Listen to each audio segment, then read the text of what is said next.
I was 18. Korean War. Kind of. My friends and neighbors volunteered me. Okay. I was actually, that's what the draft notice said.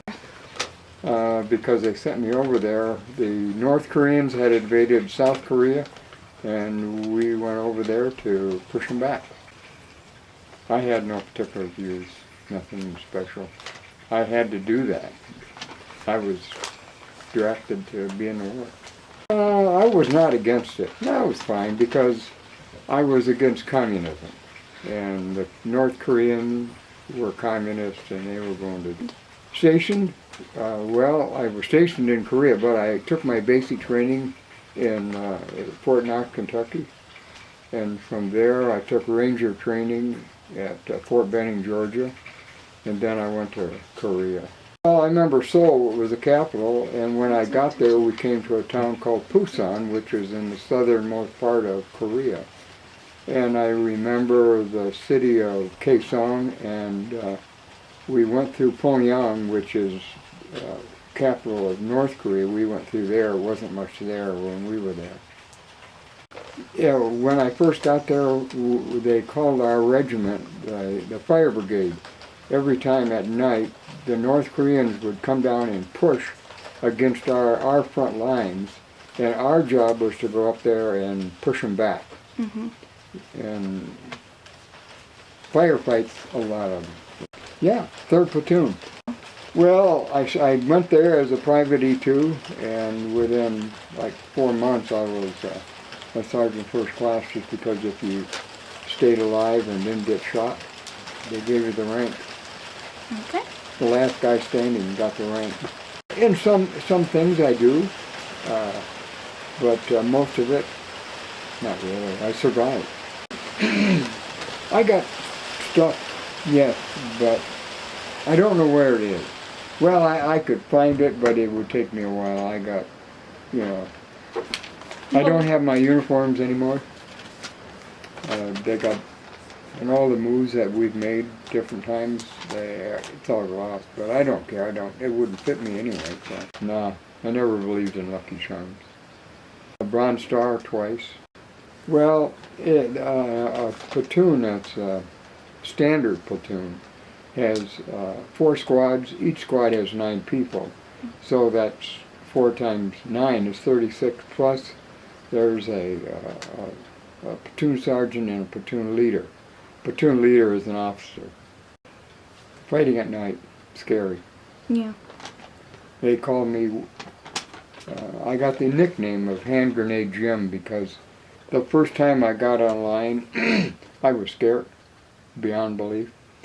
And they put me in a place I was all by myself, but I had a box of hand grenades with me. And I could hear the North Koreans, and I could see them coming up at me.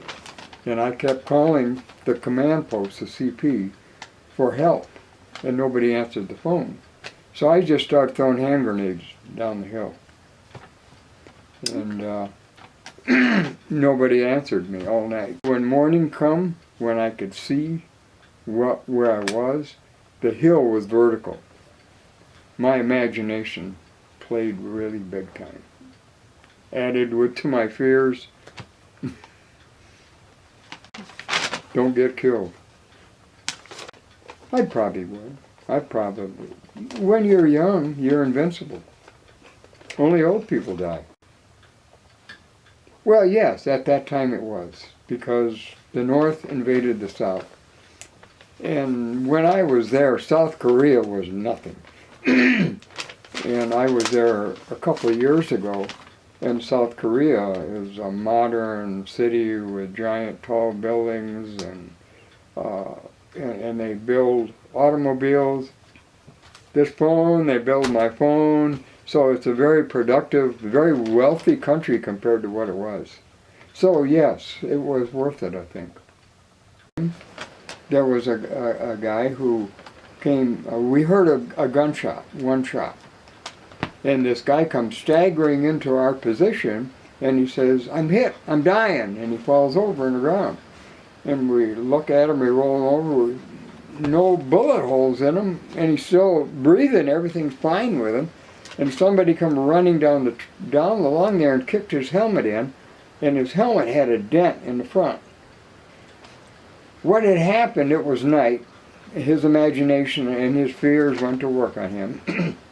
And anyway, what had actually happened, he thought he saw this guy down there, and he shot, but it was a rock. He didn't know it at the time, and the bullet came back and hit him in the helmet, dented the helmet and knocked him. Today there is a lot more benefits than there was when I was in. When I was in, we were told we had 3 choices to be in the military. We could either be in the infantry, or we could be in the infantry, or the infantry. They didn't give us many choices. Today, there's all kinds of opportunities, you know, especially for people that don't want to go to college. You know, there is opportunities in the military, and if you stay clean, you can retire on a pretty good sized income.